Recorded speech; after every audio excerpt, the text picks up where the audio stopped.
We'd like to welcome everyone to the FP Network, where we are loving God, loving people, and treasuring Jesus together.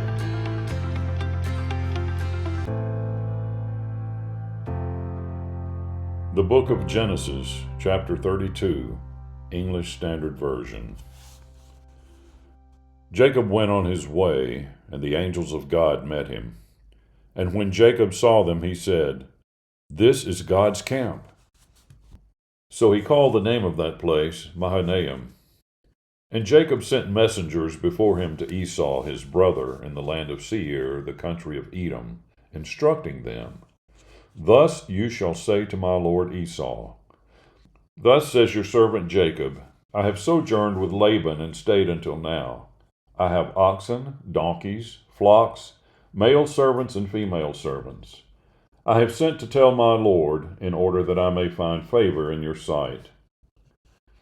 And the messengers returned to Jacob, saying, "We came to your brother Esau, and he is coming to meet you, and there are 400 men with him."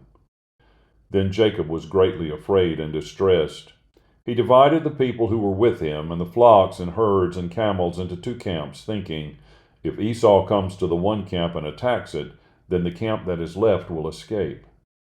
And Jacob said, "O God of my father Abraham, and God of my father Isaac, O Lord, who said to me, Return to your country and to your kindred, that I may do you good.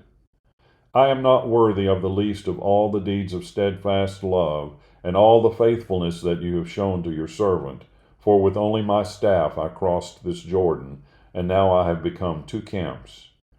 Please deliver me from the hand of my brother, from the hand of Esau, for I fear him, that he may come and attack me, the mothers with the children. But you said, I will surely do you good, and make your offspring as the sand of the sea, which cannot be numbered for multitude." So he stayed there that night, and from what he had with him he took a present for his brother Esau, 200 female goats and 20 male goats, 200 ewes and 20 rams, 30 milking camels and their calves, 40 cows and 10 bulls, 20 female donkeys and 10 male donkeys. These he handed over to his servants, every drove by itself, and said to his servants, "Pass on ahead of me and put a space between drove and drove." He instructed the first, "When Esau my brother meets you and asks you, 'To whom do you belong? Where are you going, and whose are these ahead of you?' Then you shall say, 'They belong to your servant Jacob. They are a present sent to my lord Esau, and moreover he is behind us.'" He likewise instructed the second and the third and all who followed the droves. "You shall say the same thing to Esau when you find him, and you shall say, 'Moreover your servant Jacob is behind us.' For he thought, 'I may appease him with the present that goes ahead of me, and afterward I shall see his face. Perhaps he will accept me.' So the present passed on ahead of him, and he himself stayed that night in the camp. The same night he arose and took his 2 wives, his 2 female servants, and his 11 children, and crossed the ford of the Jabbok. He took them and sent them across the stream and everything else that he had. And Jacob was left alone. And a man wrestled with him until the breaking of the day. When the man saw that he did not prevail against Jacob, he touched his hip socket, and Jacob's hip was put out of joint as he wrestled with him. Then he said, "Let me go, for the day has broken." But Jacob said, "I will not let you go unless you bless me." And he said to him, "What is your name?" And he said, "Jacob." Then he said, "Your name shall no longer be called Jacob, but Israel, for you have striven with God and with men and have prevailed." Then Jacob asked him, "Please tell me your name." But he said, "Why is it that you ask my name?" And there he blessed him. So Jacob called the name of the place Peniel, saying, "For I have seen God face to face, and yet my life has been delivered." The sun rose upon him as he passed Penuel, limping because of his hip. Therefore to this day the people of Israel do not eat the sinew of the thigh that is on the hip socket, because he touched the socket of Jacob's hip on the sinew of the thigh.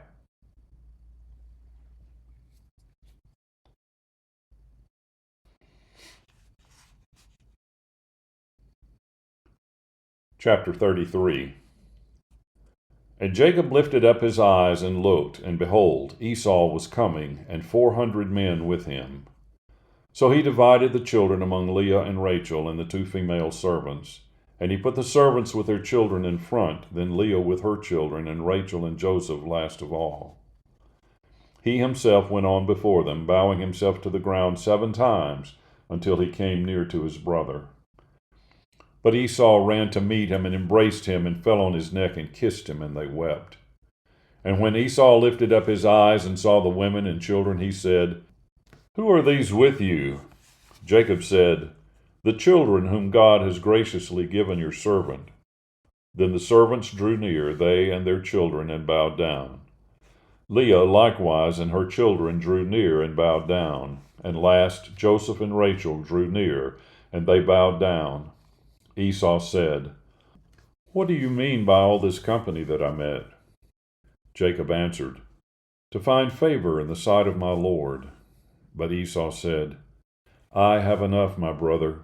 Keep what you have for yourself." Jacob said, "No, please, if I have found favor in your sight, then accept my present from my hand. For I have seen your face, which is like seeing the face of God, and you have accepted me.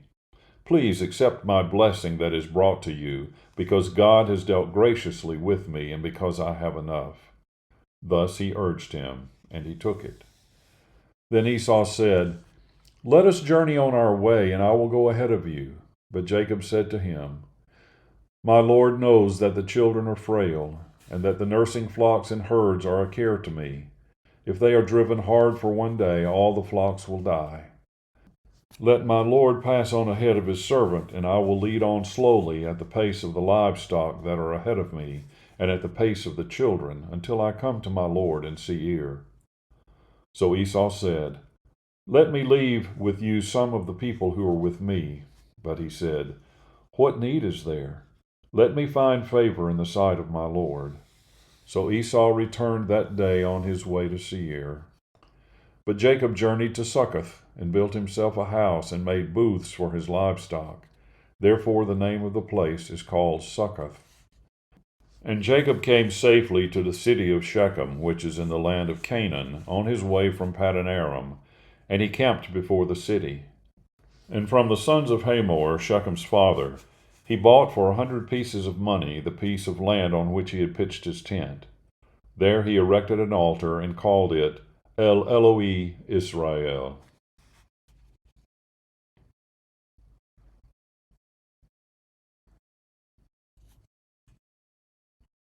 Chapter 34. Now Dinah, the daughter of Leah, whom she had borne to Jacob, went out to see the women of the land. And when Shechem, the son of Hamor, the Hivite, the prince of the land, saw her, he seized her, and lay with her, and humiliated her. And his soul was drawn to Dinah, the daughter of Jacob. He loved the young woman, and spoke tenderly to her. So Shechem spoke to his father Hamor, saying, "Get me this girl for my wife." Now Jacob heard that he had defiled his daughter Dinah, but his sons were with the livestock in the field, so Jacob held his peace until they came. And Hamor, the father of Shechem, went out to Jacob to speak with him.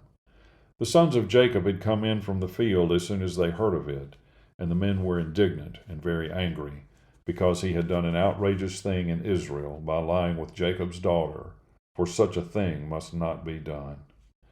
But Hamor spoke with them, saying, "The soul of my son Shechem longs for your daughter. Please give her to him to be his wife.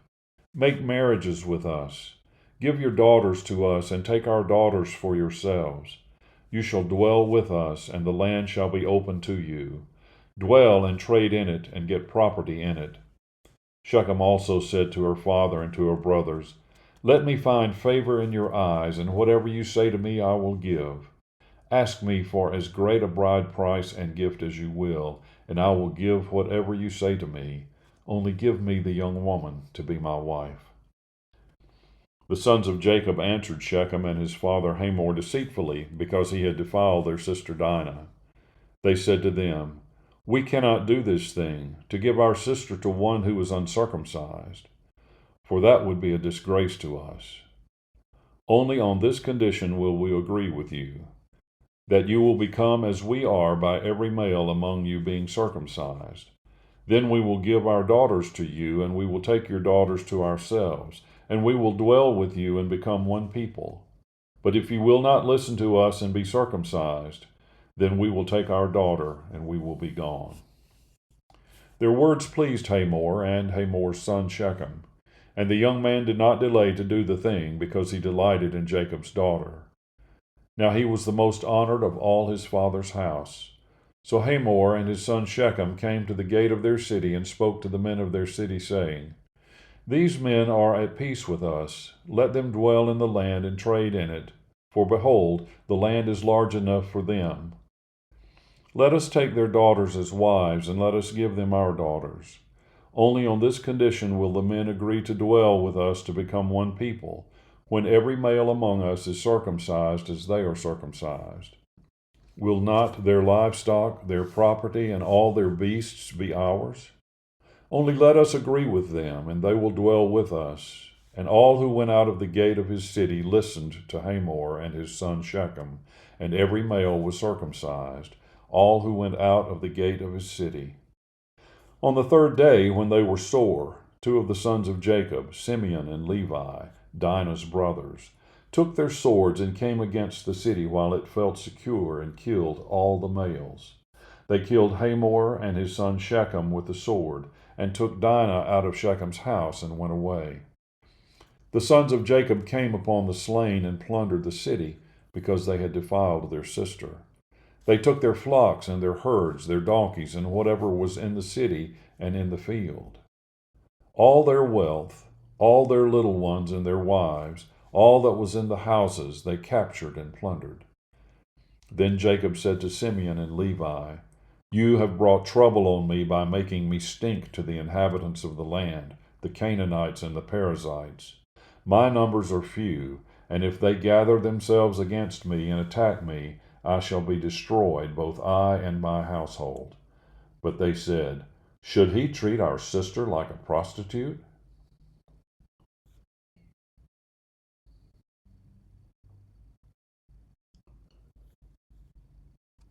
Chapter 35. God said to Jacob, "Arise, go up to Bethel and dwell there.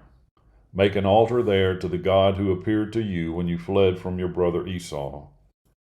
So Jacob said to his household and to all who were with him, "Put away the foreign gods that are among you, and purify yourselves, and change your garments. Then let us arise and go up to Bethel, so that I may make there an altar to the God who answers me in the day of my distress, and has been with me wherever I have gone." So they gave to Jacob all the foreign gods that they had, and the rings that were in their ears. Jacob hid them under the terebinth tree that was near Shechem. And as they journeyed, a terror from God fell upon the cities that were around them, so that they did not pursue the sons of Jacob. And Jacob came to Luz, that is, Bethel, which is in the land of Canaan, he and all the people who were with him. And there he built an altar, and he called the place El Bethel, because there God had revealed himself to him when he fled from his brother. And Deborah, Rebekah's nurse, died, and she was buried under an oak below Bethel. So he called its name Allon Bacuth. God appeared to Jacob again when he came from Paddan Aram and blessed him. And God said to him, "Your name is Jacob. No longer shall your name be called Jacob, but Israel shall be your name." So he called his name Israel. And God said to him, "I am God Almighty. Be fruitful and multiply. A nation and a company of nations shall come from you, and kings shall come from your own body. The land that I gave to Abraham and Isaac I will give to you, and I will give the land to your offspring after you." Then God went up from him in the place where he had spoken with him. And Jacob set up a pillar in the place where he had spoken with him, a pillar of stone. He poured out a drink offering on it and poured oil on it. So Jacob called the name of the place where God had spoken with him, Bethel. Then they journeyed from Bethel. When they were still some distance from Ephrath, Rachel went into labor, and she had hard labor. And when her labor was at its hardest, the midwife said to her, "Do not fear, for you have another son." And as her soul was departing, for she was dying, she called his name Ben-Oni, but his father called him Benjamin. So Rachel died, and she was buried on the way to Ephrath, that is, Bethlehem. And Jacob set up a pillar over her tomb. It is the pillar of Rachel's tomb, which is there to this day. Israel journeyed on and pitched his tent beyond the tower of Eder. While Israel lived in that land, Reuben went and lay with Bilhah, his father's concubine, and Israel heard of it. Now the sons of Jacob were 12, the sons of Leah, Reuben, Jacob's firstborn, Simeon, Levi, Judah, Issachar, and Zebulun. The sons of Rachel, Joseph and Benjamin. The sons of Bilhah, Rachel's servant, Dan and Naphtali. The sons of Zilpah, Leah's servant, Gad and Asher. These were the sons of Jacob, who were born to him in Paddan Aram. And Jacob came to his father Isaac at Mamre, or Kiribath Arba, that is, Hebron, where Abraham and Isaac had sojourned. Now the days of Isaac were 180 years, and Isaac breathed his last, and he died, and was gathered to his people, old and full of days, and his sons Esau and Jacob buried him.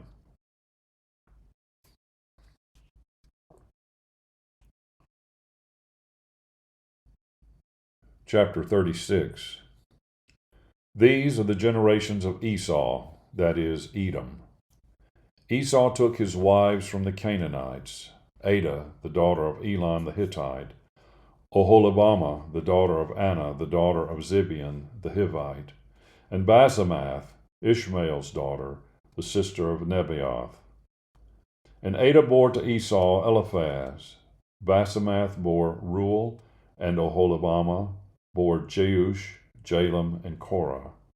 These are the sons of Esau who were born to him in the land of Canaan. Then Esau took his wives, his sons, his daughters, and all the members of his household, his livestock, all his beasts, and all his property that he had acquired in the land of Canaan. He went into a land away from his brother Jacob, for their possessions were too great for them to dwell together. The land of their sojournings could not support them because of their livestock. So Esau settled in the hill country of Seir. Esau is Edom. These are the generations of Esau, the father of the Edomites, in the hill country of Seir.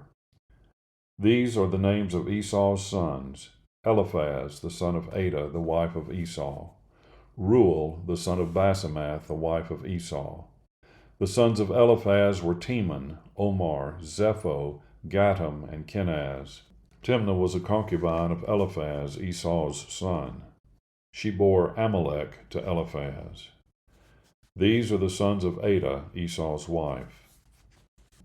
These are the sons of Reuel: Nahath, Zerah, Shammah, and Mizah. These are the sons of Basemath, Esau's wife. These are the sons of Oholibamah, the daughter of Anna, the daughter of Zibeon, Esau's wife. She bore to Esau Jeush, Jalam, and Korah. These are the chiefs of the sons of Esau, the sons of Eliphaz, the firstborn of Esau. The chiefs: Teman, Omar, Zepho, Kenaz, Korah, Gatam, and Amalek. These are the chiefs of Eliphaz in the land of Edom. These are the sons of Adah.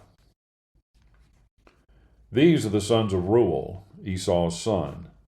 The chiefs: Nahath, Zerah, Shammah, and Mizah. These are the chiefs of Reuel in the land of Edom. These are the sons of Basemath, Esau's wife. These are the sons of Oholibamah, Esau's wife. The chiefs: Jeush, Jalam, and Korah. These are the chiefs born of Oholibamah, the daughter of Anna, Esau's wife. These are the sons of Esau, that is, Edom, and these are their chiefs. These are the sons of Seir the Horite, the inhabitants of the land. Lotan, Shobal, Zibeon, Anah, Dishon, Ezer, and Dishan. These are the chiefs of the Horites, the sons of Seir in the land of Edom. The sons of Lotan were Hori and Hemam, and Lotan's sister was Timnah. These are the sons of Shobal: Alvan, Manahath, Ebal, Shepho, and Onam.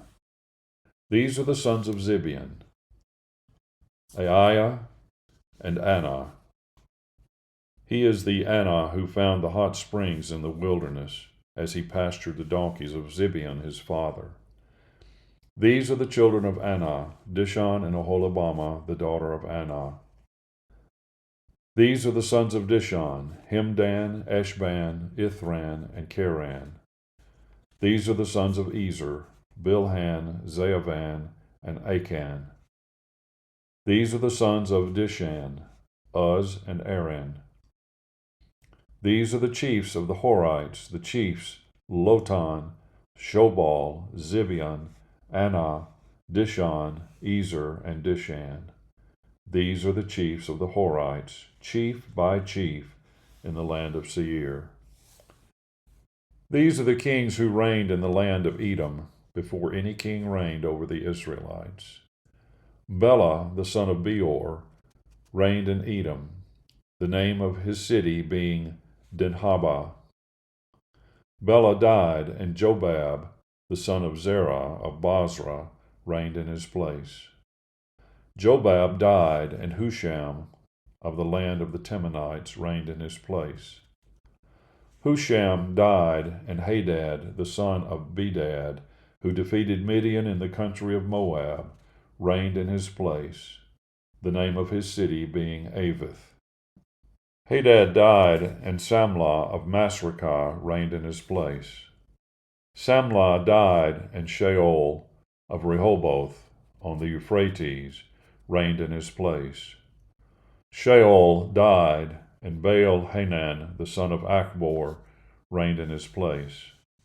Baal-Hanan, the father of Achbor, died, and Hadar reigned in his place, the name of his city being Pau. His wife's name was Mehetabel, the daughter of Matred, daughter of Mezahab. These are the names of the chiefs of Esau according to their clans and their dwelling places, by their names. The chiefs: Timnah, Alva, Jetheth, Oholibamah, Elah, Pinon, Kenaz, Teman, Mibzar, Magdiel, and Aram. These are the chiefs of Edom, that is, Esau, the father of Edom, according to their dwelling places in the land of their possession.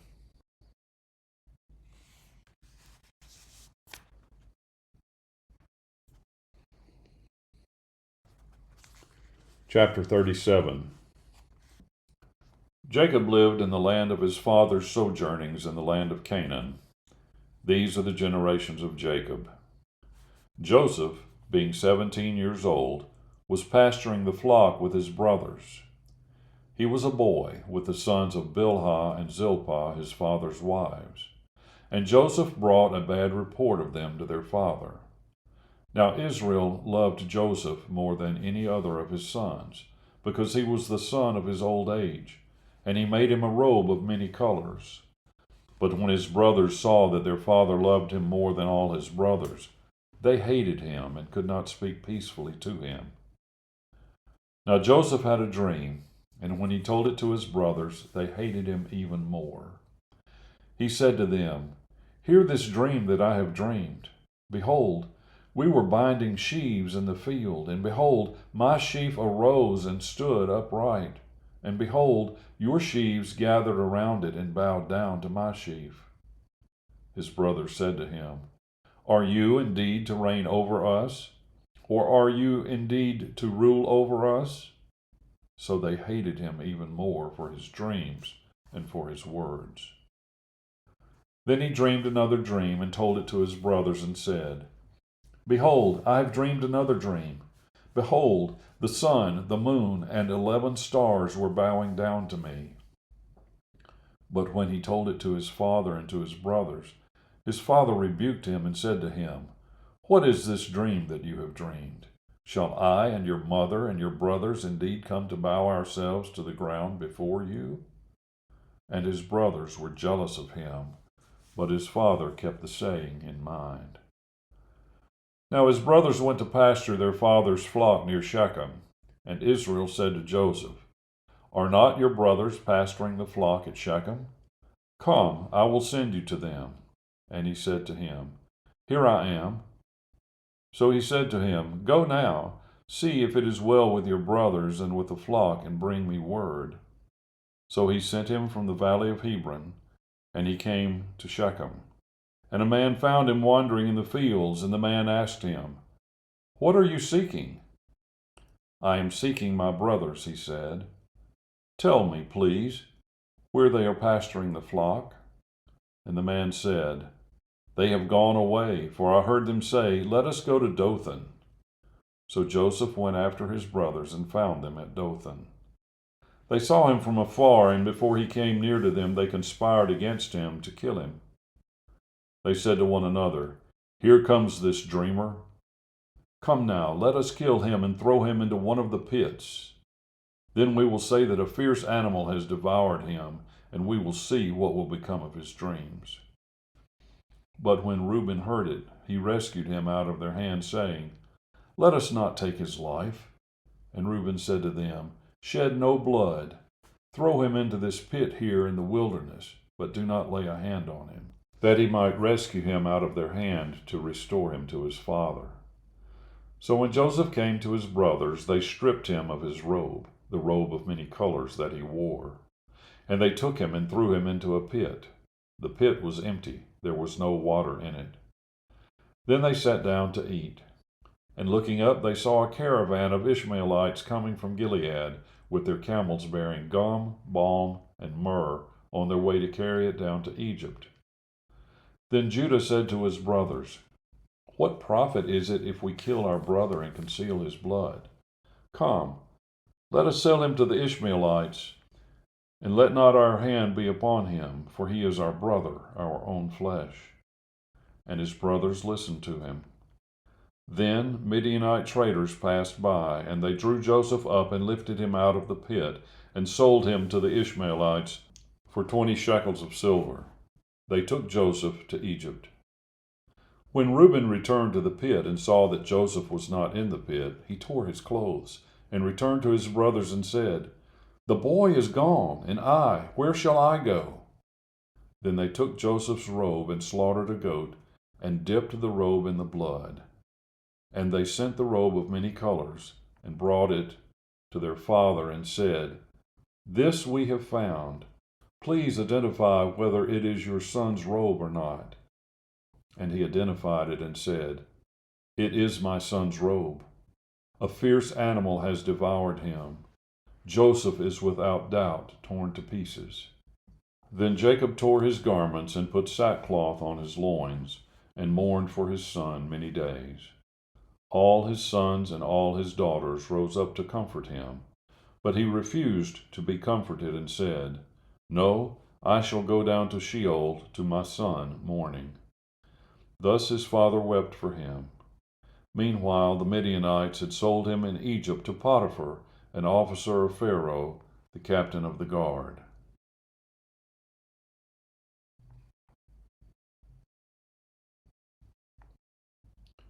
Chapter 38. It happened at that time that Judah went down from his brothers and turned aside to a certain Adullamite whose name was Hira. There Judah saw the daughter of a certain Canaanite whose name was Shua. He took her and went in to her, and she conceived and bore a son, and he called his name She conceived again and bore a son, and she called his name Onan. Yet again she bore a son, and she called his name Shelah.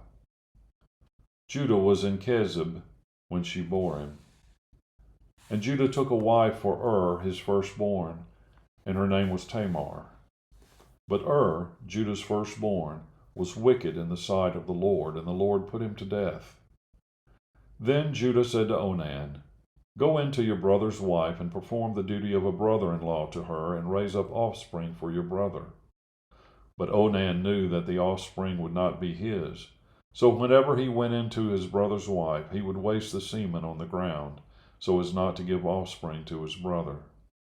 And what he did was wicked in the sight of the Lord, and he put him to death also. Then Judah said to Tamar, his daughter-in-law, Remain a widow in your father's house till Shelah my son grows up. For he feared that he would die like his brothers. So Tamar went and remained in her father's house. In the course of time, the wife of Judah, Shua's daughter, died. When Judah was comforted, he went up to Timnah to his sheep shearers, he and his friend Hira the Adullamite. And when Tamar was told, Your father-in-law is going up to Timnah to shear his sheep, she took off her widow's garments and covered herself with a veil, wrapping herself up, and sat at the entrance of Enaim, which is on the road to Timnah. For she saw that Shelah was grown up, and she had not been given to him in marriage. When Judah saw her, he thought she was a prostitute, for she had covered her face. He turned to her at the roadside and said, Come, let me come in to you, for he did not know that she was his daughter-in-law. She said, What will you give me that you may come in to me?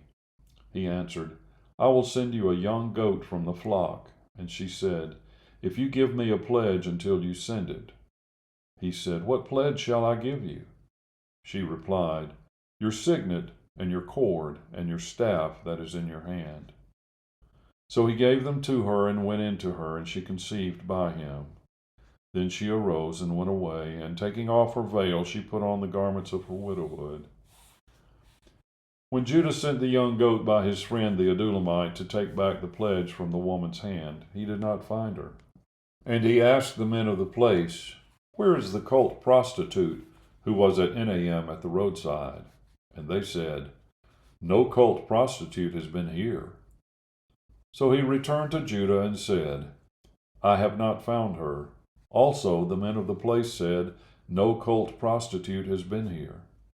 And Judah replied, Let her keep the things as her own, or we shall be laughed at.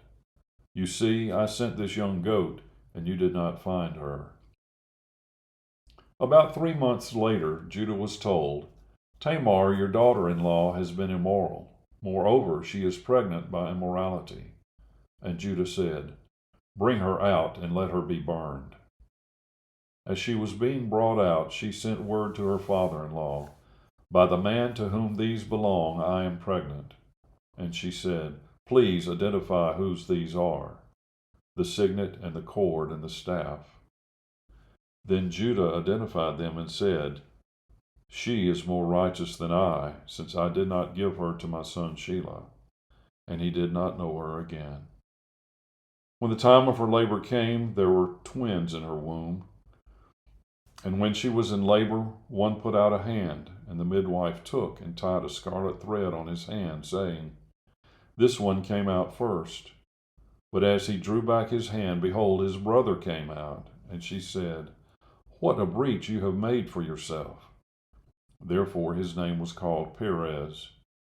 Afterward his brother came out with a scarlet thread on his hand, and his name was called Zerah.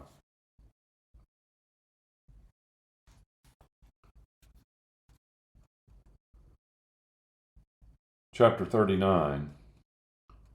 Now Joseph had been brought down to Egypt, and Potiphar, an officer of Pharaoh, the captain of the guard, an Egyptian, had bought him from the Ishmaelites who had brought him down there. The Lord was with Joseph, and he became a successful man, and he was in the house of his Egyptian master. His master saw that the Lord was with him, and that the Lord caused all that he did to succeed in his hands. So Joseph found favor in his sight and attended him, and he made him overseer of his house, and put him in charge of all that he had. From the time that he made him overseer in his house and over all that he had, the Lord blessed the Egyptian's house for Joseph's sake. The blessing of the Lord was on all that he had, in house and field. So he left all that he had in Joseph's charge, and because of him he had no concern about anything but the food he ate. Now Joseph was handsome in form and appearance. And after a time his master's wife cast her eyes on Joseph and said, Lie with me. But he refused and said to his master's wife, Behold, because of me my master has no concern about anything in the house, and he has put everything that he has in my charge. He is not greater in this house than I am, nor has he kept back anything from me except you, because you are his wife. How then can I do this great wickedness and sin against God? And as she spoke to Joseph day after day, he would not listen to her, to lie beside her, or to be with her. But one day, when he went into the house to do his work, and none of the men of the house was there in the house, she caught him by his garment, saying, Lie with me. But he left his garment in her hand, and fled, and got out of the house. And as soon as she saw that he had left his garment in her hand, and had fled out of the house, she called to the men of her household, and said to them, See, he has brought among us a Hebrew to laugh at us. He came in to me to lie with me, and I cried out with a loud voice. And as soon as he heard that I lifted up my voice and cried out, he left his garment beside me, and fled, and got out of the house.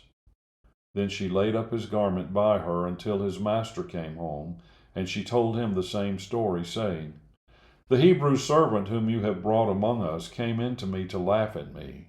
But as soon as I lifted up my voice and cried, he left his garment beside me and fled out of the house.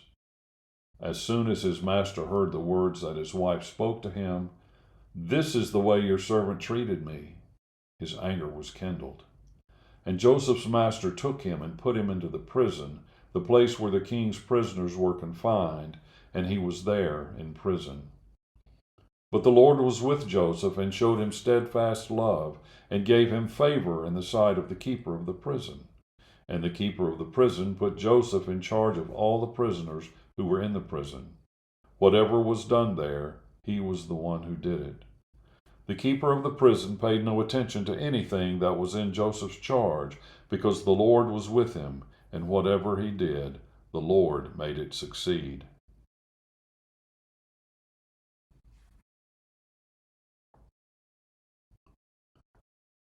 Chapter 40. Some time after this, the cupbearer of the king of Egypt and his baker committed an offense against their lord, the king of Egypt. And Pharaoh was angry with his two officers, the chief cupbearer and the chief baker, and he put them in custody in the house of the captain of the guard, in the prison where Joseph was confined. The captain of the guard appointed Joseph to be with them, and he attended them. They continued for some time in custody. And one night they both dreamed, the cupbearer and the baker of the king of Egypt, who were confined in the prison, each his own dream, and each dream with its own interpretation. When Joseph came to them in the morning, he saw that they were troubled. So he asked Pharaoh's officers, who were with him in custody in his master's house, Why are your faces downcast today? They said to him, We have had dreams, and there is no one to interpret them. And Joseph said to them, Do not interpretations belong to God? Please tell them to me. So the chief cupbearer told his dream to Joseph and said to him, In my dream there was a vine before me, and on the vine there were 3 branches. As soon as it budded, its blossoms shot forth, and the clusters ripened into grapes. Pharaoh's cup was in my hand, and I took the grapes and pressed them into Pharaoh's cup, and placed the cup in Pharaoh's hand. Then Joseph said to him, This is its interpretation. The 3 branches are 3 days. In 3 days Pharaoh will lift up your head and restore you to your office, and you shall place Pharaoh's cup in his hand as formerly, when you were his cupbearer. Only remember me when it is well with you, and please do me the kindness to mention me to Pharaoh, and so get me out of this house. For I was indeed stolen out of the land of the Hebrews, and there also I have done nothing that they should put me into the pit. When the chief baker saw that the interpretation was favorable, he said to Joseph, I also had a dream. There were 3 cake baskets on my head. And in the uppermost basket there were all sorts of baked food for Pharaoh, but the birds were eating it out of the basket on my head. And Joseph answered and said, This is its interpretation. The 3 baskets are 3 days. In 3 days Pharaoh will lift up your head from you and hang you on a tree, and the birds will eat the flesh from you. On the 3rd day, which was Pharaoh's birthday, he made a feast for all his servants and lifted up the head of the chief cupbearer and the head of the chief baker among his servants. He restored the chief cupbearer to his position, and he placed the cup in Pharaoh's hand. But he hanged the chief baker as Joseph had interpreted to them. Yet the chief cupbearer did not remember Joseph, but forgot him.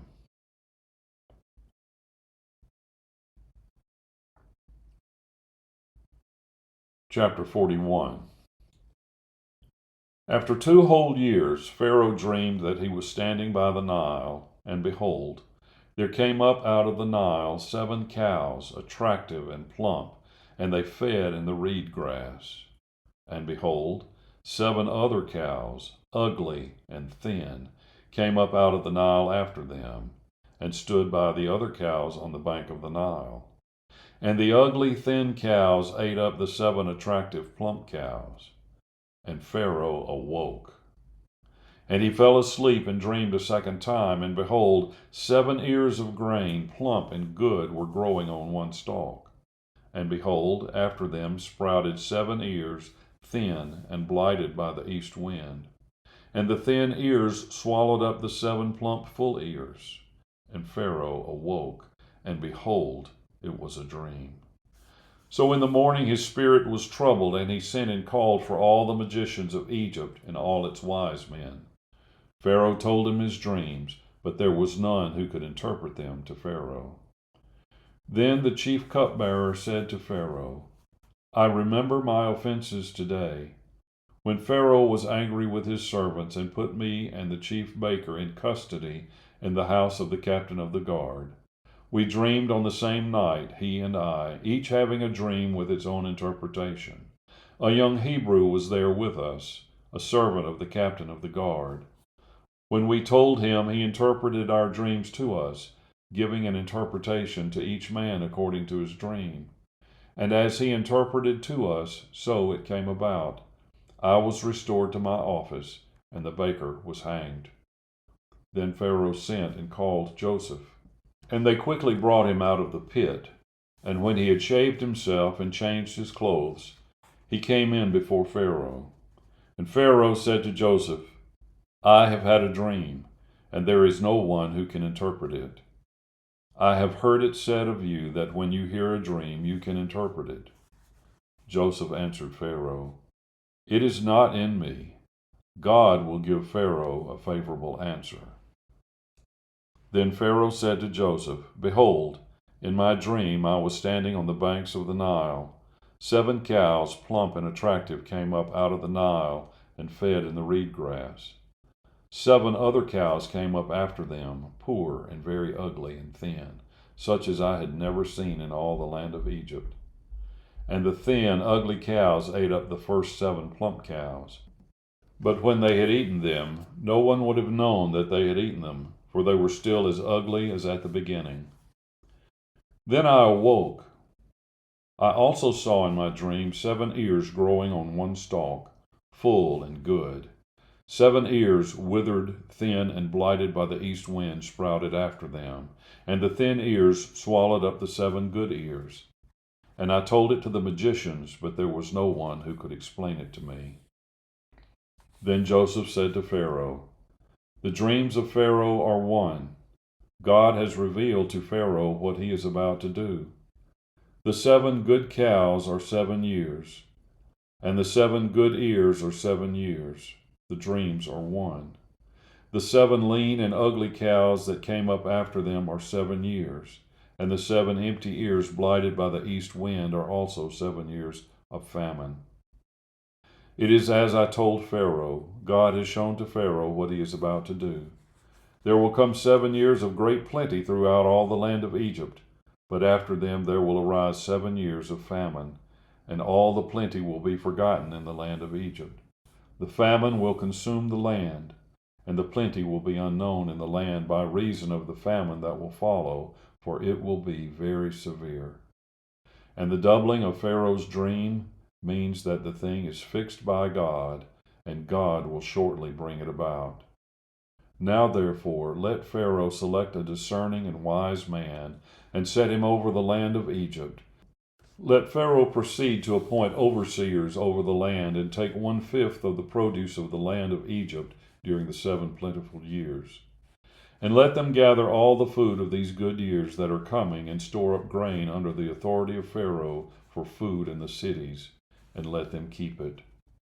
That food shall be a reserve for the land against the 7 years of famine that are to occur in the land of Egypt, so that the land may not perish through the famine. This proposal pleased Pharaoh and all his servants.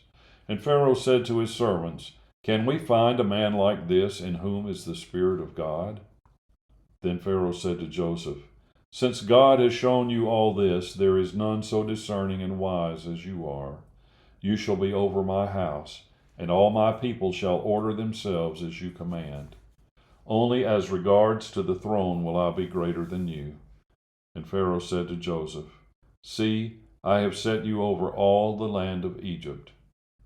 Then Pharaoh took his signet ring from his hand and put it on Joseph's hand, and clothed him in garments of fine linen, and put a gold chain about his neck.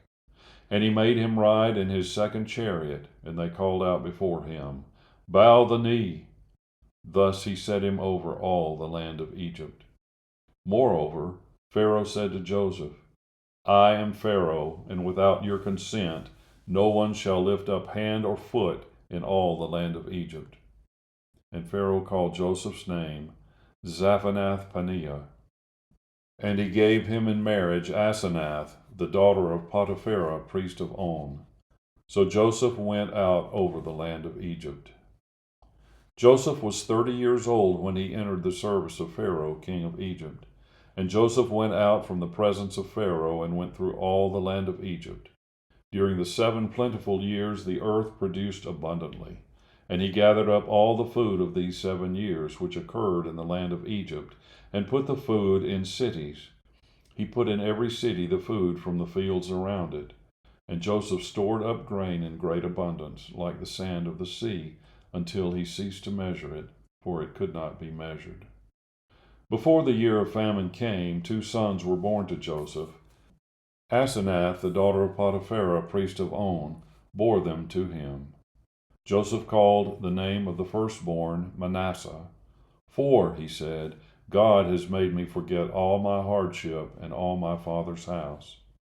The name of the second he called Ephraim, "For God has made me fruitful in the land of my affliction." The 7 years of plenty that occurred in the land of Egypt came to an end, and the 7 years of famine began to come, as Joseph had said. There was famine in all lands, but in all the land of Egypt there was bread. When all the land of Egypt was famished, the people cried to Pharaoh for bread. Pharaoh said to all the Egyptians, "Go to Joseph. What he says to you, do." So when the famine had spread over all the land, Joseph opened all the storehouses and sold to the Egyptians, for the famine was severe in the land of Egypt. Moreover, all the earth came to Egypt to Joseph to buy grain, because the famine was severe over all the earth.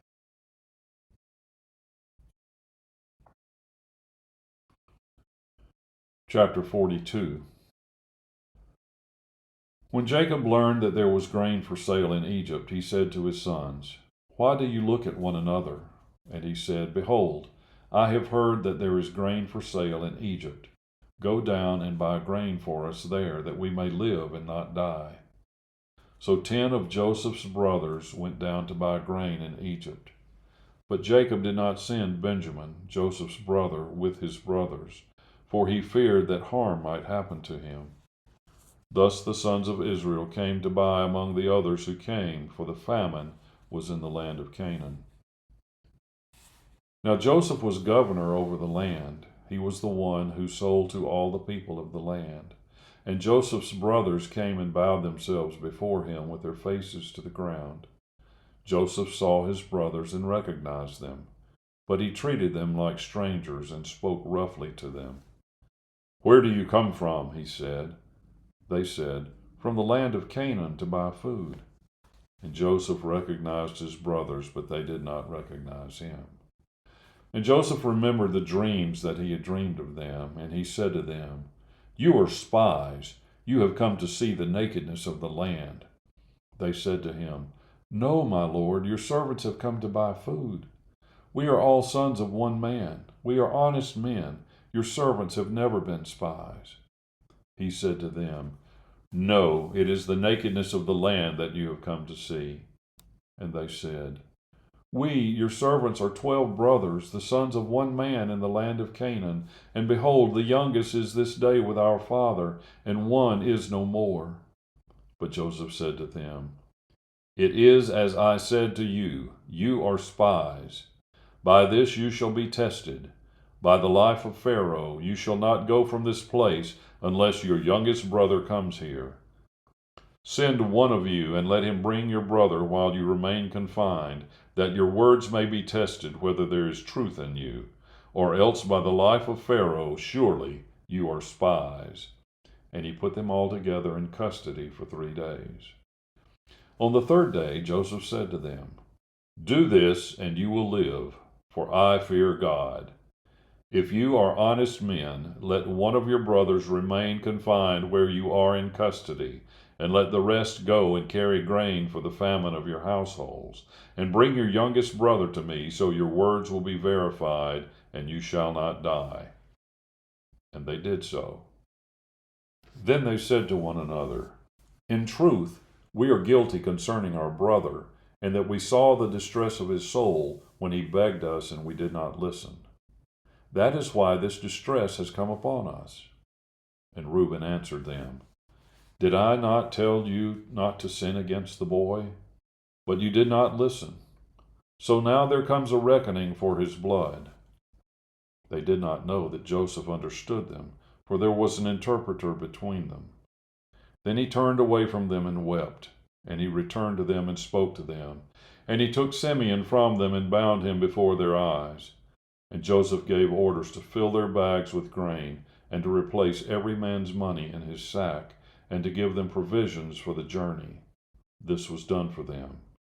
Then they loaded their donkeys with their grain and departed. And as one of them opened his sack to give his donkey fodder at the lodging place, he saw his money in the mouth of his sack. He said to his brothers, "My money has been put back. Here it is in the mouth of my sack." At this their hearts failed them, and they turned trembling to one another, saying, "What is this that God has done to us?" When they came to Jacob their father in the land of Canaan, they told him all that had happened to them, saying, "The man, the lord of the land, spoke roughly to us, and took us to be spies of the land. But we said to him, 'We are honest men, we have never been spies. We are 12 brothers, sons of our father. One is no more, and the youngest is this day with our father in the land of Canaan.' Then the man, the lord of the land, said to us, 'By this I shall know that you are honest men. Leave one of your brothers with me, and take grain for the famine of your households, and go your way. Bring your youngest brother to me. Then I shall know that you are not spies, but honest men, and I will deliver your brother to you, and you shall trade in the land.' As they emptied their sacks, behold, every man's bundle of money was in his sack. And when they and their father saw their bundles of money, they were afraid.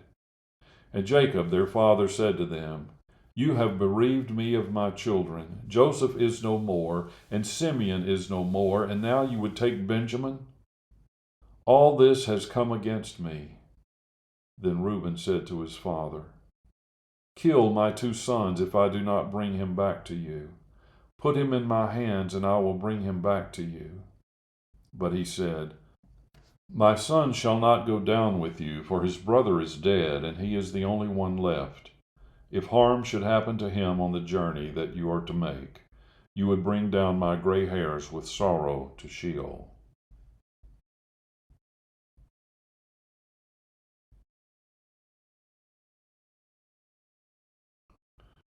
Chapter 43. Now the famine was severe in the land, and when they had eaten the grain that they had brought from Egypt, their father said to them, Go again, buy us a little food. But Judah said to him, The man solemnly warned us, saying, You shall not see my face unless your brother is with you. If you will send our brother with us, we will go down and buy food. But if you will not send him, we will not go down. For the man said to us, You shall not see my face unless your brother is with you. Israel said, Why did you treat me so badly as to tell the man that you had another brother? They replied, The man questioned us carefully about ourselves and our kindred, saying, Is your father still alive? Do you have another brother? What we told him was in answer to these questions. Could we in any way know that he would say, Bring your brother down? And Judah said to Israel his father, Send the boy with me, and we will arise and go, that we may live and not die, both we and you, and also our little ones. I will be a pledge of his safety. From my hand you shall require him. If I do not bring him back to you and set him before you, then let me bear the blame forever. If we had not delayed, we would now have returned twice. Then their father Israel said to them, If it must be so, then do this. Take some of the choice fruits of the land in your bags and carry a present down to the man, a little balm and a little honey, gum, myrrh, pistachio nuts, and almonds. Take double the money with you. Carry back with you the money that was returned in the mouth of your sacks. Perhaps it was an oversight. Take also your brother and arise, go again to the man. May God Almighty grant you mercy before the man, and may he send back your other brother and Benjamin. As for me, if I am bereaved of my children, I am bereaved. So the men took this present, and they took double the money with them and Benjamin. They arose and went down to Egypt and stood before Joseph. When Joseph saw Benjamin with him, he said to the steward of his house, Bring the men into the house and slaughter an animal and make ready, for the men are to dine with me at noon. The man did as Joseph told him and brought the men to Joseph's house. And the men were afraid because they were brought to Joseph's house, and they said, It is because of the money which was replaced in our sacks the first time that we are brought in, so that he may assault us and fall upon us to make us servants and seize our donkeys. So they went up to the steward of Joseph's house and spoke with him at the door of the house and said, O my lord, we came down the first time to buy food, and when we came to the lodging place we opened our sacks, and there was each man's money in the mouth of his sack, our money in full weight. So we have brought it again with us, and we have brought other money down with us to buy food. We do not know who put our money in our sacks. He replied, Peace to you, do not be afraid. Your God and the God of your fathers has put treasure in your sacks for you. I received your money. Then he brought Simeon out to them. And when the man had brought the men into Joseph's house and given them water, and they had washed their feet, and when he had given their donkeys fodder, they prepared the present for Joseph's coming at noon, for they heard that they should eat bread there. When Joseph came home, they brought into the house to him the present that they had with them, and bowed down to him to the ground. And he inquired about their father and said, Is your father well, the old man of whom you spoke? Is he still alive? They said, Your servant, our father, is well. He is still alive. And they bowed their heads and prostrated themselves.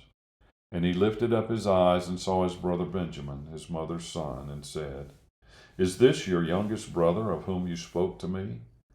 God be gracious to you, my son. Then Joseph hurried out, for his compassion grew warm for his brother, and he sought a place to weep, and he entered his chamber and wept there. Then he washed his face and came out, and controlling himself, he said, Serve the food. They served him by himself, and them by themselves, and the Egyptians who ate with him by themselves, because the Egyptians could not eat with the Hebrews, for that is an abomination to the Egyptians. And they sat before him, the firstborn according to his birthright, and the youngest according to his youth. And the men looked at one another in amazement.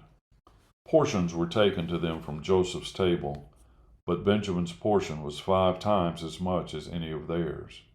And they drank and were merry with him.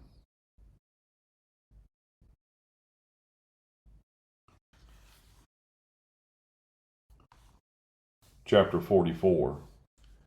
Then he commanded the steward of his house, "Fill the men's sacks with food, as much as they can carry, and put each man's money in the mouth of his sack. And put my cup, the silver cup, in the mouth of the sack of the youngest, with his money for the grain." And he did as Joseph told him. As soon as the morning was light, the men were sent away with their donkeys. They had gone only a short distance from the city.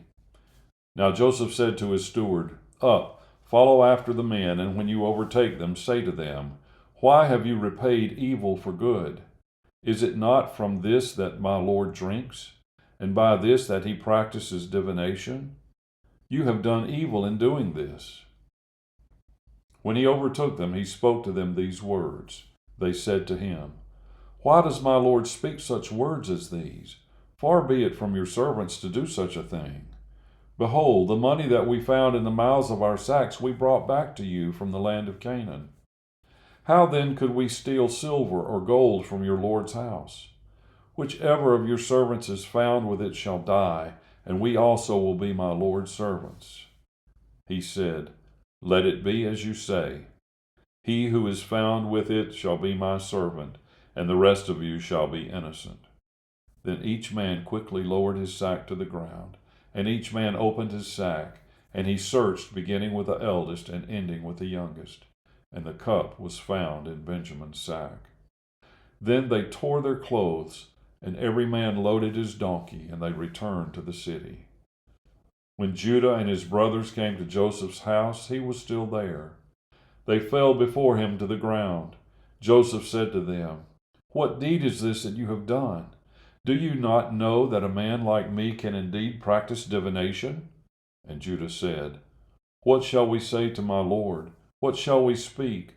Or how can we clear ourselves? God has found out the guilt of your servants. Behold, we are my Lord's servants, both we and he also, in whose hand the cup has been found." But he said, "Far be it from me that I should do so. Only the man in whose hand the cup was found shall be my servant.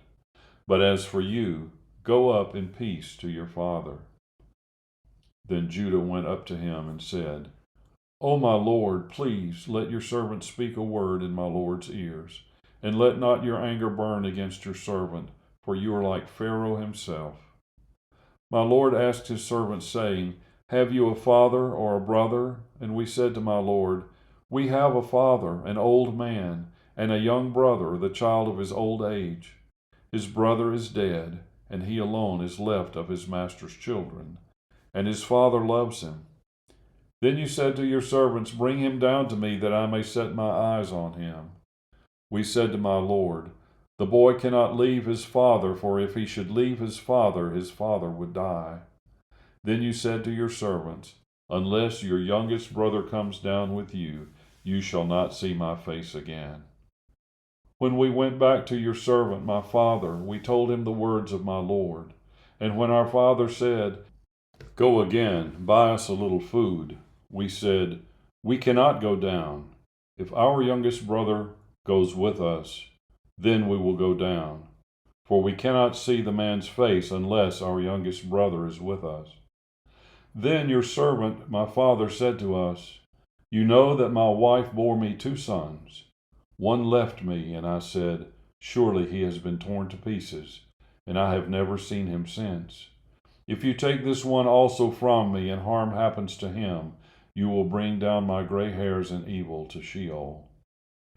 Now, therefore, as soon as I come to your servant my father, and the boy is not with us, then, as his life is bound up in the boy's life, as soon as he sees that the boy is not with us, he will die, and your servants will bring down the gray hairs of your servant our father with sorrow to Sheol. For your servant became a pledge of safety for my boy to my father, saying, If I do not bring him back to you, then I shall bear the blame before my father all my life. Now, therefore, please, let your servant remain instead of the boy as a servant to my lord, and let the boy go back with his brothers. For how can I go back to my father if the boy is not with me? I fear to see the evil that would find my father."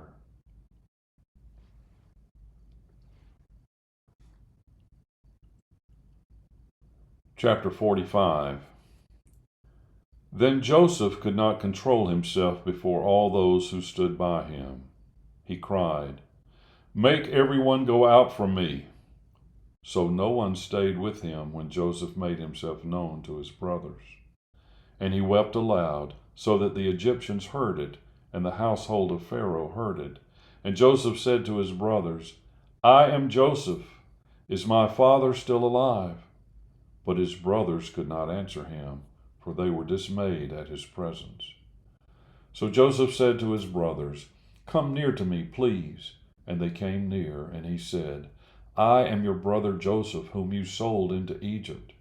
And now do not be distressed or angry with yourselves because you sold me here, for God sent me before you to preserve life. For the famine has been in the land these 2 years, and there are yet 5 years in which there will be neither plowing nor harvest. And God sent me before you to preserve for you a remnant on earth, and to keep alive for you many survivors. So it was not you who sent me here, but God. He has made me a father to Pharaoh, and lord of all his house, and ruler over all the land of Egypt. Hurry and go up to my father and say to him, 'Thus says your son Joseph, God has made me lord of all Egypt. Come down to me, do not tarry. You shall dwell in the land of Goshen, and you shall be near me, you and your children and your children's children, and your flocks, your herds, and all that you have. There I will provide for you, for there are yet 5 years of famine to come, so that you and your household and all that you have do not come to poverty. And now your eyes see, and the eyes of my brother Benjamin see, that it is my mouth that speaks to you. You must tell my father of all my honor in Egypt, and of all that you have seen. Hurry and bring my father down here." Then he fell upon his brother Benjamin's neck and wept, and Benjamin wept upon his neck. And he kissed all his brothers and wept upon them. After that his brothers talked with him. When the report was heard in Pharaoh's house, "Joseph's brothers have come," it pleased Pharaoh and his servants. And Pharaoh said to Joseph, "Say to your brothers, 'Do this, load your beasts and go back to the land of Canaan, and take your father and your households and come to me, and I will give you the best of the land of Egypt, and you shall eat the fat of the land.' And you, Joseph, are commanded to say, 'Do this, take wagons from the land of Egypt for your little ones and for your wives, and bring your father and come. Have no concern for your goods, for the best of all the land of Egypt is yours.'" The sons of Israel did so, and Joseph gave them wagons according to the command of Pharaoh, and gave them provisions for the journey. To each and all of them he gave a change of clothes, but to Benjamin he gave 300 shekels of silver and 5 changes of clothes. To his father he sent as follows: 10 donkeys loaded with the good things of Egypt, and 10 female donkeys loaded with grain, bread, and provision for his father on the journey. Then he sent his brothers away, and as they departed he said to them, "Do not quarrel on the way." So they went out of Egypt and came to the land of Canaan to their father Jacob. And they told him, "Joseph is alive, and he is ruler over all the land of Egypt." And his heart became numb, for he did not believe them. But when they told him all the words of Joseph which he had said to them, and when he saw the wagons that Joseph had sent to carry him, the spirit of their father Jacob revived. And Israel said, "It is enough. Joseph, my son, is still alive. I will go and see him before I die."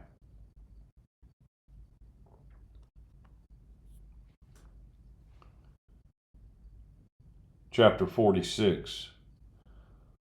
So Israel took his journey with all that he had, and came to Beersheba, and offered sacrifices to the God of his father Isaac.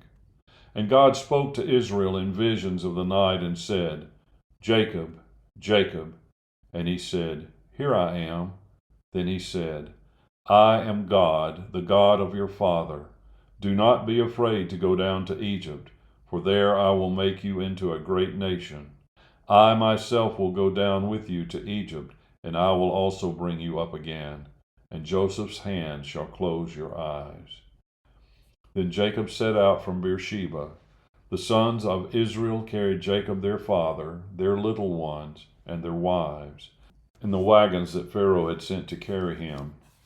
They also took their livestock and their goods, which they had gained in the land of Canaan, and came into Egypt, Jacob and all his offspring with him, his sons and his sons' sons with him, his daughters and his sons' daughters. All his offspring he brought with him into Egypt.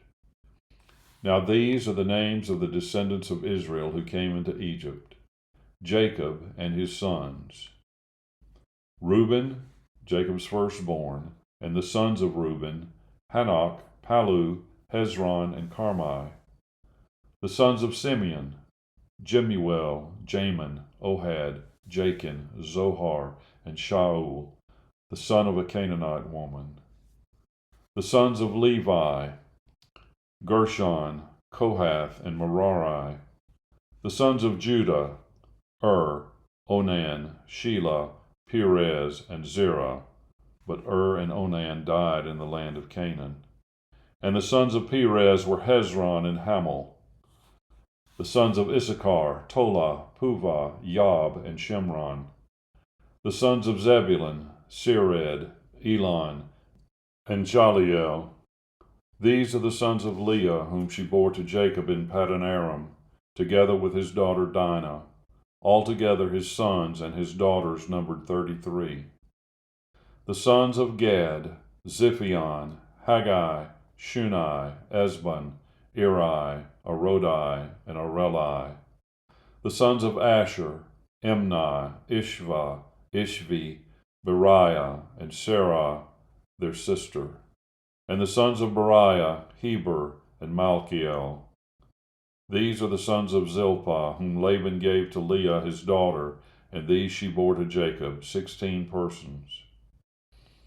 The sons of Rachel, Jacob's wife, Joseph and Benjamin. And to Joseph in the land of Egypt were born Manasseh and Ephraim, whom Asenath, the daughter of Potipherah, the priest of On, bore to him. And the sons of Benjamin, Bela, Becher, Ashbel, Gera, Naaman, Ehi, Rosh, Mupim, Huppim, and Ard. These are the sons of Rachel who were born to Jacob, 14 persons in all. The son of Dan, Hushim. The sons of Naphtali, Jaziel, Guni, Jezer, and Shillem. These are the sons of Bilhah, whom Laban gave to Rachel his daughter, and these she bore to Jacob, 7 persons in all. All the persons belonging to Jacob who came into Egypt, who were his own descendants, not including Jacob's sons, wives, were 66 persons in all. And the sons of Joseph who were born to him in Egypt were 2. All the persons of the house of Jacob who came into Egypt were 70. He had sent Judah ahead of him to Joseph to show the way before him in Goshen, and they came into the land of Goshen. Then Joseph prepared his chariot and went up to meet Israel his father in Goshen. He presented himself to him and fell on his neck and wept on his neck a good while. Israel said to Joseph, Now let me die, since I have seen your face, and know that you are still alive. Joseph said to his brothers and to his father's household, I will go up and tell Pharaoh, and he will say to him, My brothers and my father's household, who were in the land of Canaan, have come to me. And the men are shepherds, for they have been keepers of livestock, and they have brought their flocks and their herds and all that they have. When Pharaoh calls you and says, What is your occupation? You shall say, Your servants have been keepers of livestock from our youth even until now, both we and our fathers, in order that you may dwell in the land of Goshen. For every shepherd is an abomination to the Egyptians.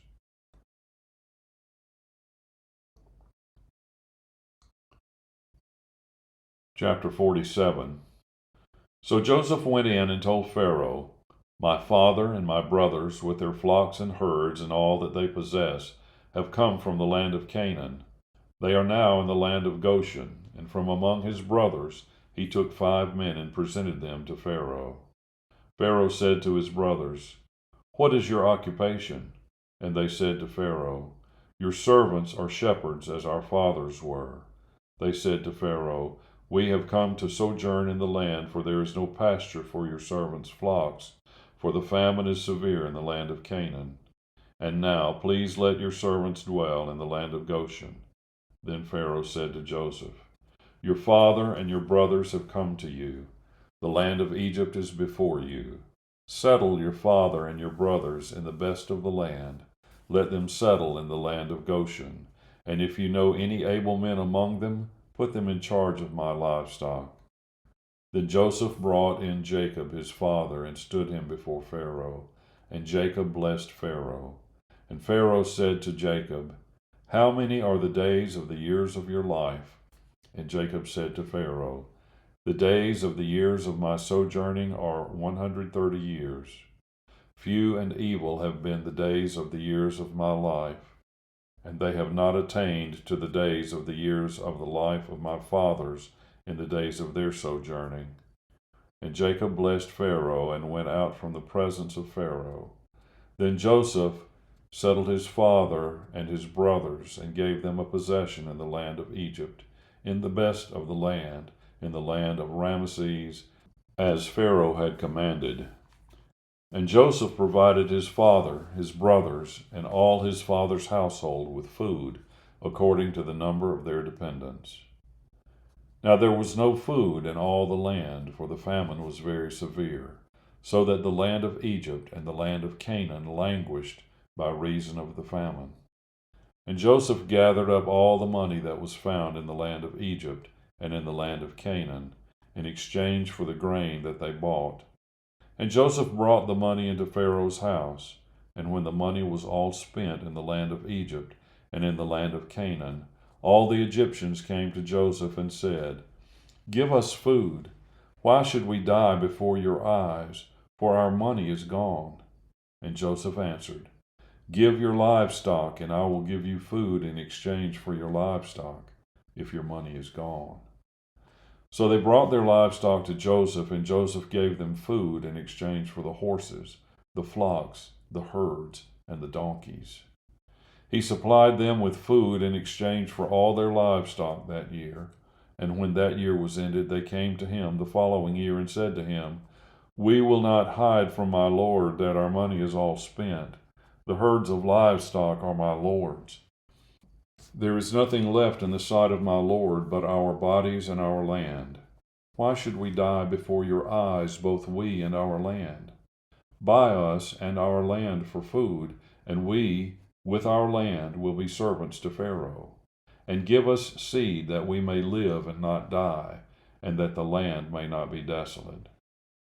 So Joseph bought all the land of Egypt for Pharaoh, for all the Egyptians sold their fields, because the famine was severe on them. The land became Pharaoh's. As for the people, he made servants of them from one end of Egypt to the other.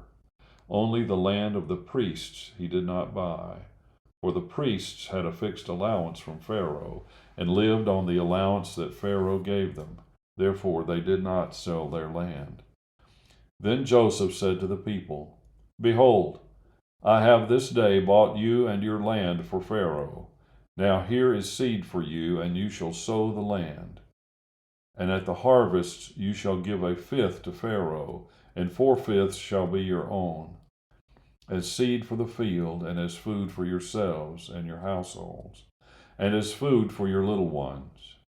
And they said, "You have saved our lives. May it please my lord, we will be servants to Pharaoh."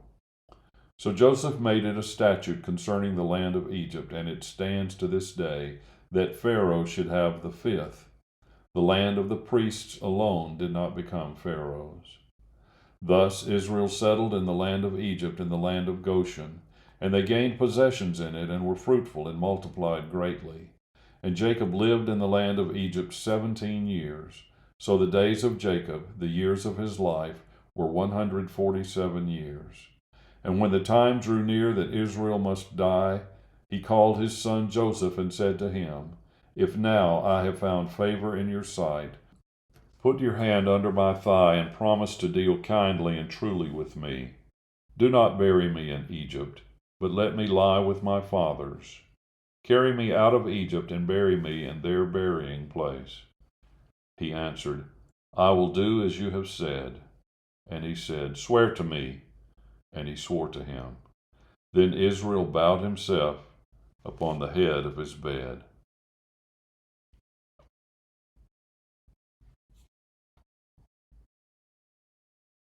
Chapter 48. After this, Joseph was told, Behold, your father is ill. So he took with him his two sons, Manasseh and Ephraim. And it was told to Jacob, Your son Joseph has come to you.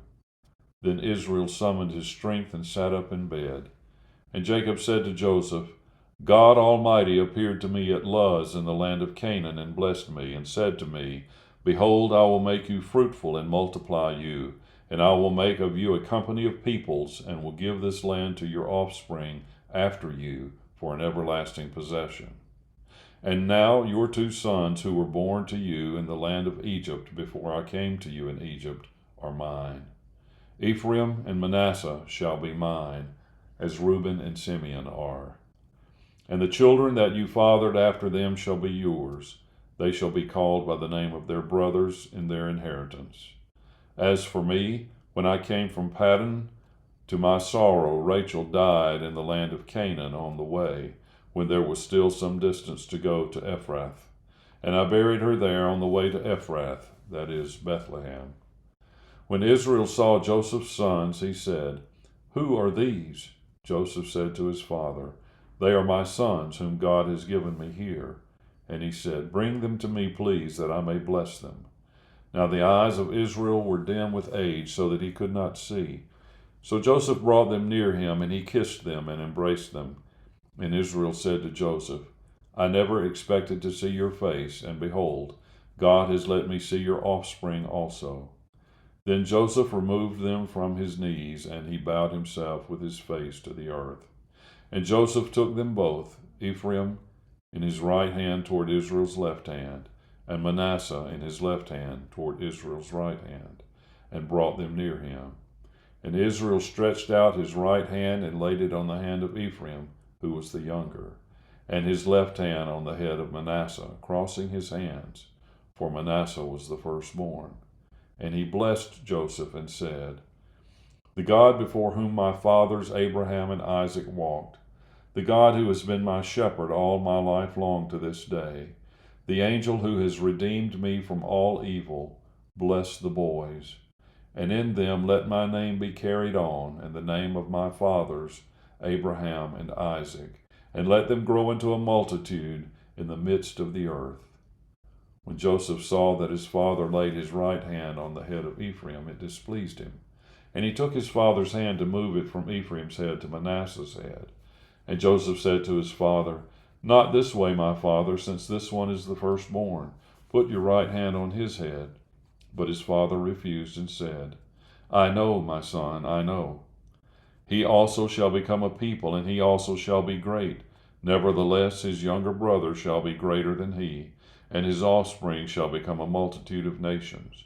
So he blessed them that day, saying, By you Israel will pronounce blessings, saying, God make you as Ephraim and as Manasseh. Thus he put Ephraim before Manasseh. Then Israel said to Joseph, Behold, I am about to die, but God will be with you and will bring you again to the land of your fathers. Moreover, I have given to you, rather than to your brothers, one mountain slope that I took from the hand of the Amorites with my sword and my bow.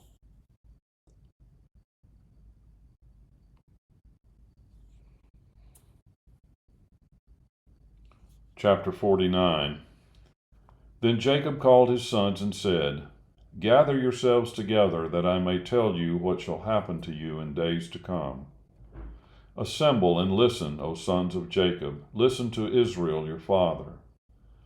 Reuben, you are my firstborn, my might, and the firstfruits of my strength, preeminent in dignity and preeminent in power. Unstable as water, you shall not have preeminence, because you went up to your father's bed. Then you defiled it. He went up to my couch. Simeon and Levi are brothers. Weapons of violence are their swords. Let my soul come not into their counsel. O my glory, be not joined to their company. For in their anger they killed men, and in their willfulness they hamstrung oxen. Cursed be their anger, for it is fierce, and their wrath, for it is cruel. I will divide them in Jacob and scatter them in Israel. Judah, your brothers shall praise you. Your hand shall be on the neck of your enemies. Your father's sons shall bow down before you. Judah is a lion's cub. From the prey, my son, you have gone up. He stooped down, he crouched as a lion and as a lioness. Who dares rouse him? The scepter shall not depart from Judah, nor the ruler's staff from between his feet, until tribute comes to him. And to him shall be the obedience of the peoples, binding his foal to the vine and his donkey's colt to the choice vine. He has washed his garments in wine, and his vesture in the blood of grapes. His eyes are darker than wine, and his teeth whiter than milk.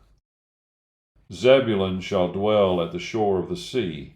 He shall become a haven for ships, and his border shall be at Sidon.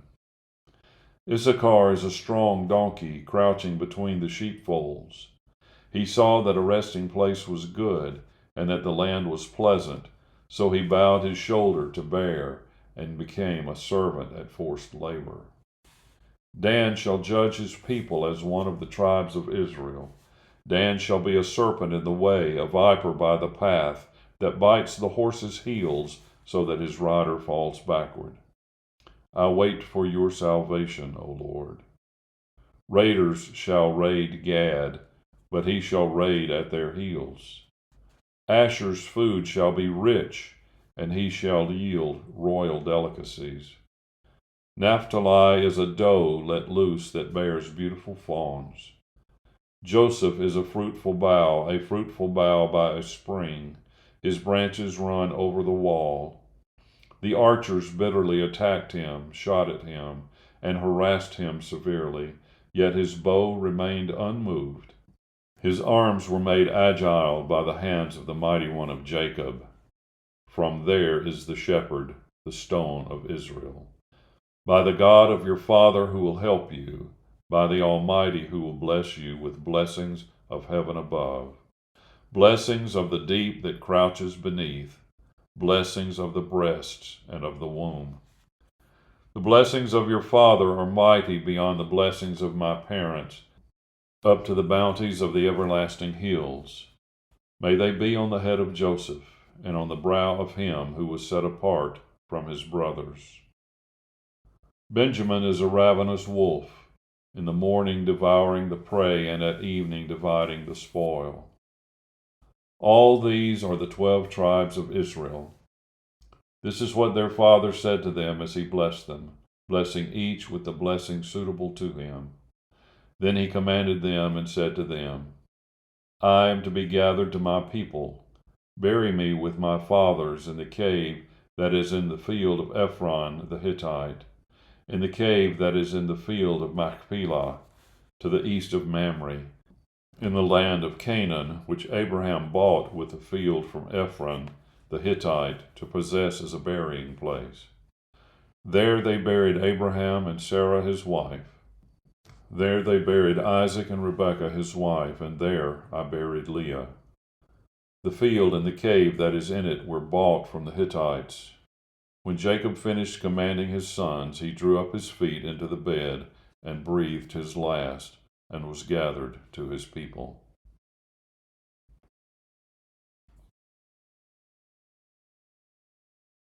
Chapter 50. Then Joseph fell on his father's face and wept over him and kissed him. And Joseph commanded his servants, the physicians, to embalm his father. So the physicians embalmed Israel. 40 days were required for it, for that is how many are required for embalming.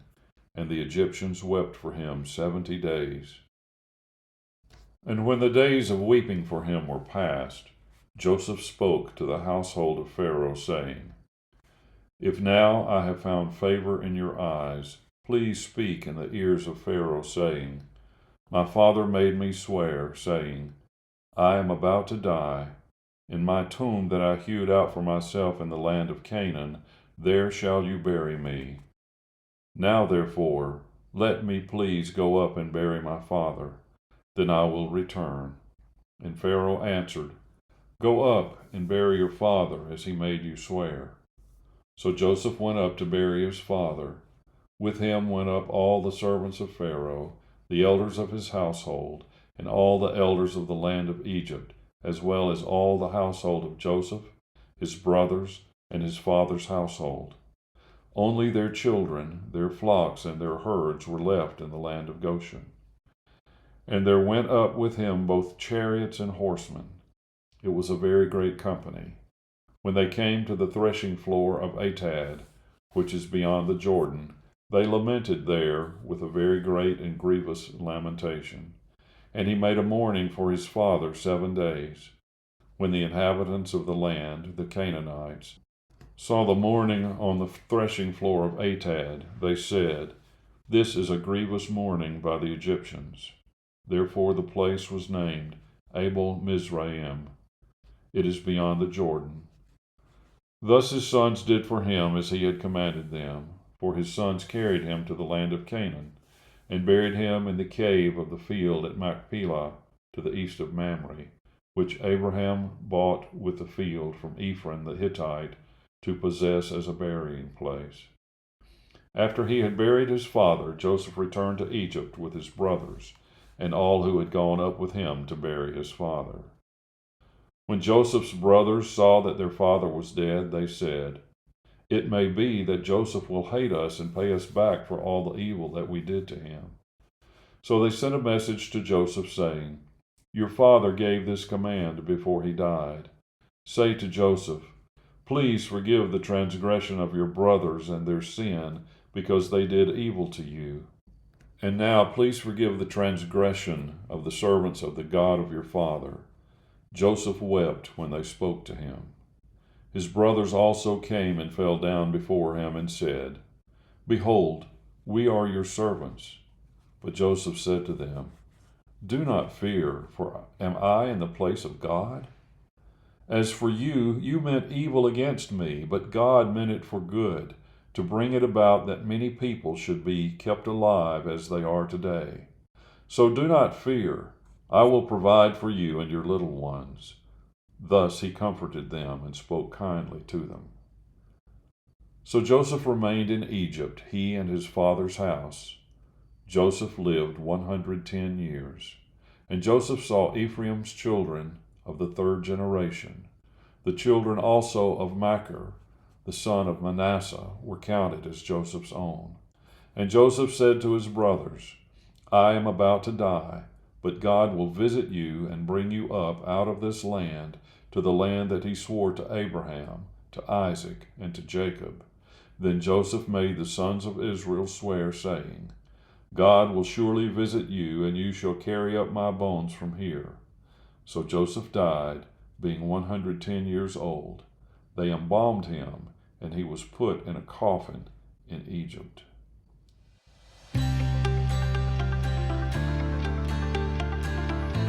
We'd like to thank you for joining the FP Network today, where we are loving God, loving people, and treasuring Jesus together.